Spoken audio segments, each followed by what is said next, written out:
دین عبادت کی تکمیل کے لیے دنیا کے چاروں کونوں سے لاکھوں کی تعداد میں خاندان توحید حرمین شریفین میں جمع ہو چکے ہیں۔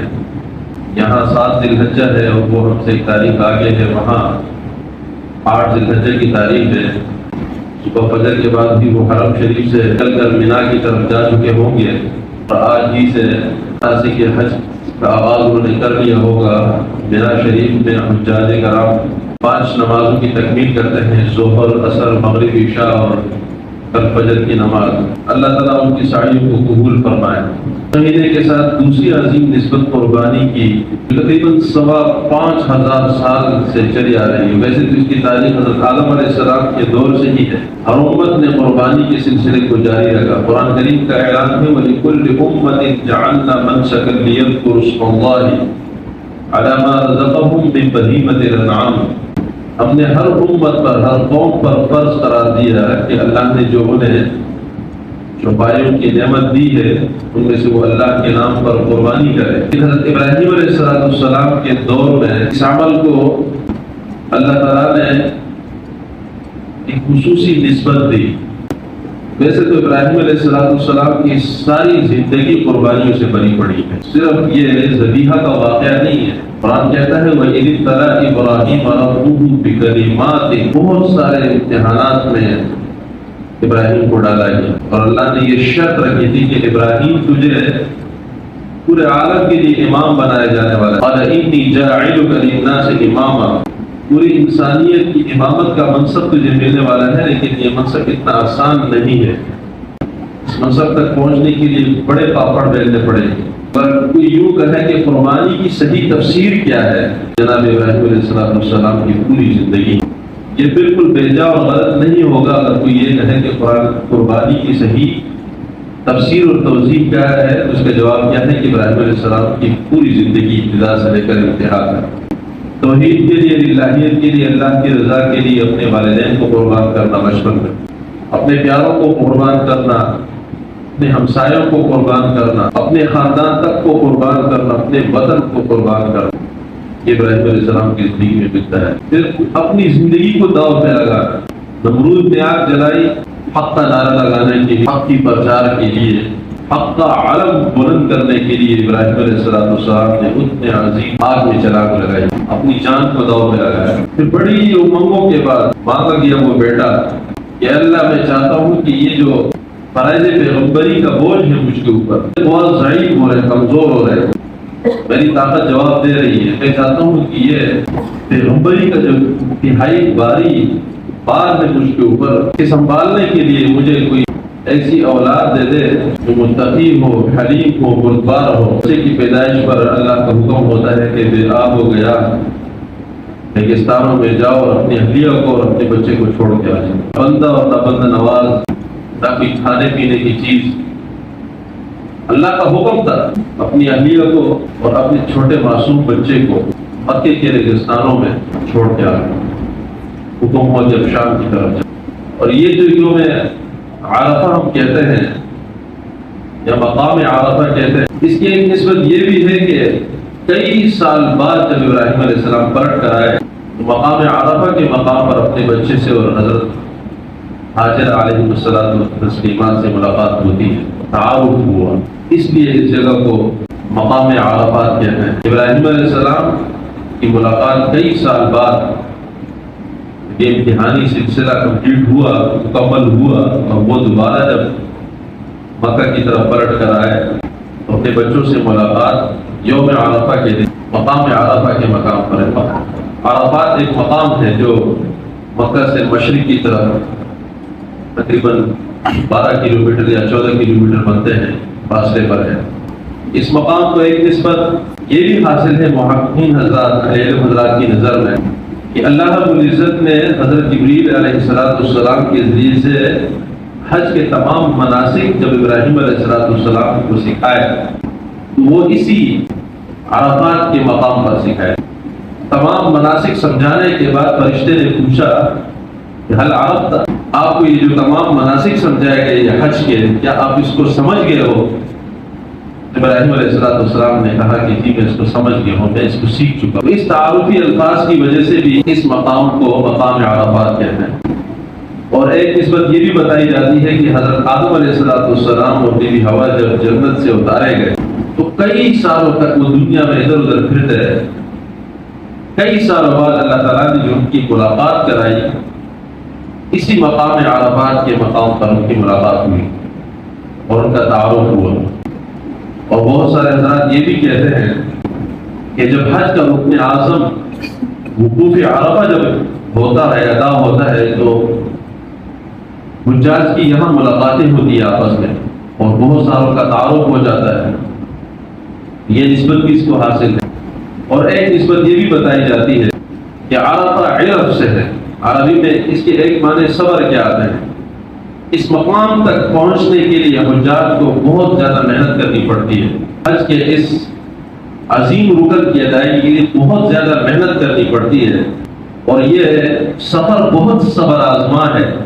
تو یہ عرفہ عرف سے ہے، یعنی صبر کے امتحانوں سے گزر کر جب حاجی اس جگہ پہنچتا ہے اور اللہ کی خصوصی رحمتیں اور مغفرتیں اس کی طرف متوجہ ہوتی ہے، تو اس نسبت سے بھی اس کو عرفہ کہتے ہیں. بہرحال احادیث میں جب یہ رکن اعظم حجاج ادا کر رہے ہوتے ہیں تو حجاج کے لیے تو نہیں، دیگر مسلمانوں کے لیے اس دن روزہ رکھنے کی بہت زیادہ فضیلت آئی.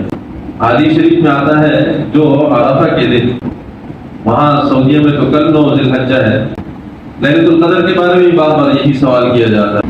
ہمارے یہاں پر پرسوں ہوگا، یعنی اتوار کے دن ہمارا عرفہ. اچھا، یہ بھی مجھ سے ایک سوال بار بار کیا جاتا ہے کہ سعودیہ میں اگر ایک دن پہلے آ رہا ہے اور ہمارا بعد میں آ رہا ہے تو ہم روزہ کس تاریخ کو رکھیں؟ تو یہ مسئلہ اچھی طرح سمجھ لیں کہ جہاں پر جس ملک میں جو تاریخ چل رہی ہوگی اسی کا اعتبار ہوگا.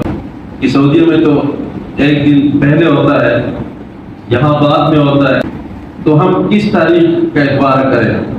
تو بھئی جس جگہ پر آپ ہیں وہیں پر، اگر آپ امریکہ میں ہیں تو وہاں پہ جو تاریخ ہوگی، اور اللہ قادر ہے. لیلۃ القدر کا ثواب اگر اللہ تعالیٰ دنیا کی کسی ایک خطے میں اس کی تاریخ کے اعتبار سے دے رہے ہیں تو دوسری تاریخ کے اعتبار سے وہاں پر بھی اللہ دینے پر قادر ہے. تو لہٰذا یہ مسئلہ اچھی طرح سمجھ لینا چاہیے کہ جس ملک میں، جس خطے میں زمین کے جو تاریخ چل رہی ہوگی وہیں کا اعتبار ہوگا.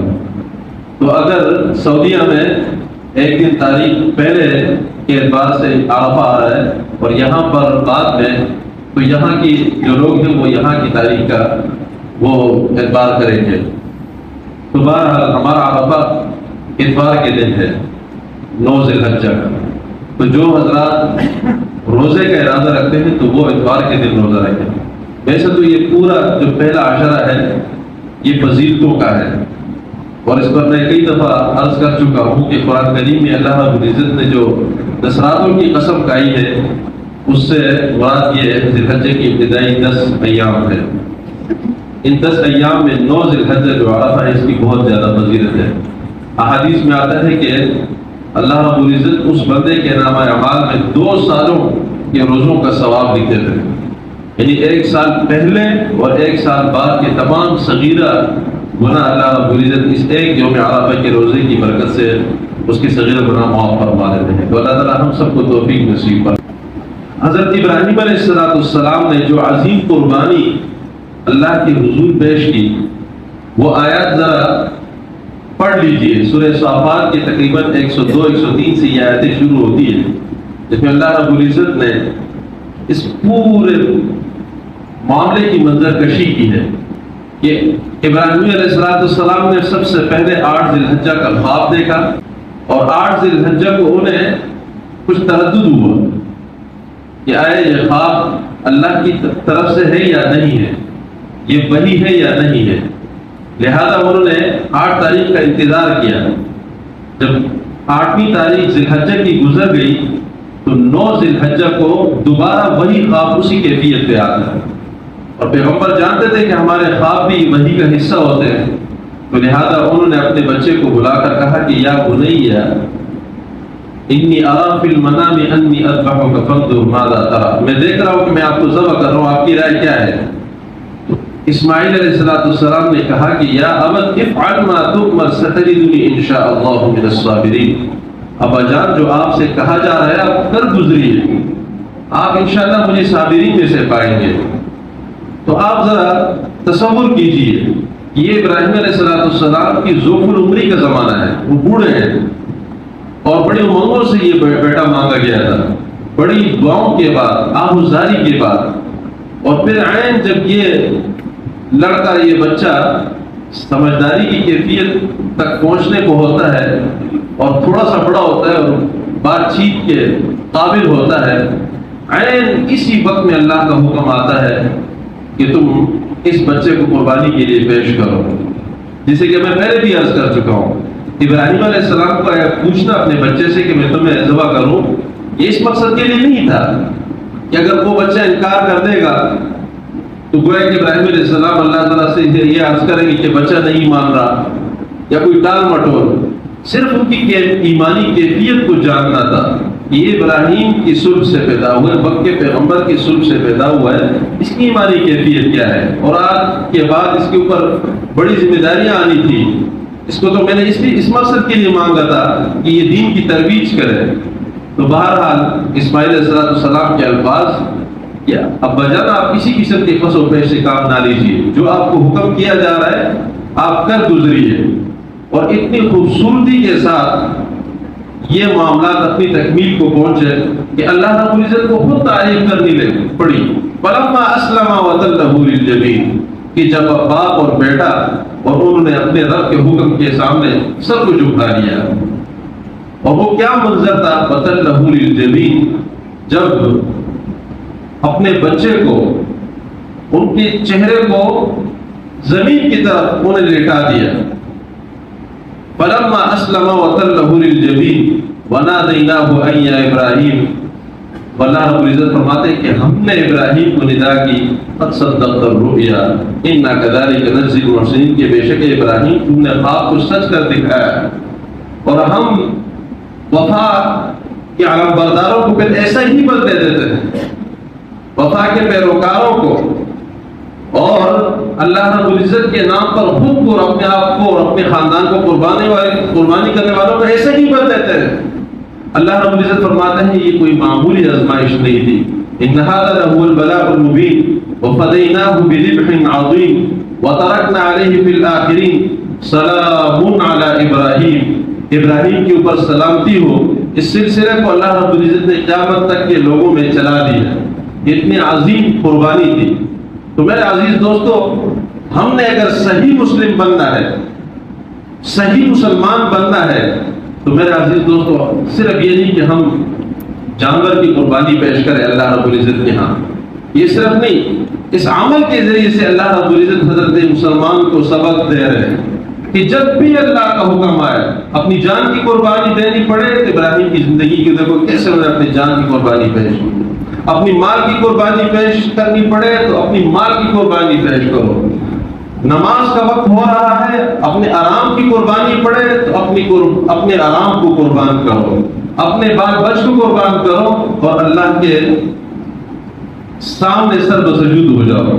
تو اللہ سے دعا ہے قربانی کی جو اصل روح ہے اور وہ جو اصل اس کا فلسفہ ہے، اللہ ہمیں وہ سمجھنے کی توفیق نصیب فرمائے، اخلاص کی اللہ ہمیں توفیق نصیب فرمائے، اور ہمارے ٹوٹی پھوٹی ساعات کو، عبادات کو، ریاضتوں کو، دعاؤں کو، ذکر اذکار کو اللہ تعالیٰ اپنی بارگاہ میں شرف قبولیت نصیب فرمائے۔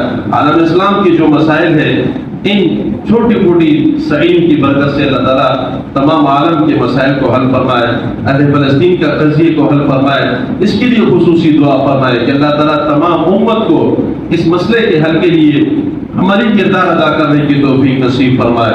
وآخر دعوانا الحمدللہ رب العالمین۔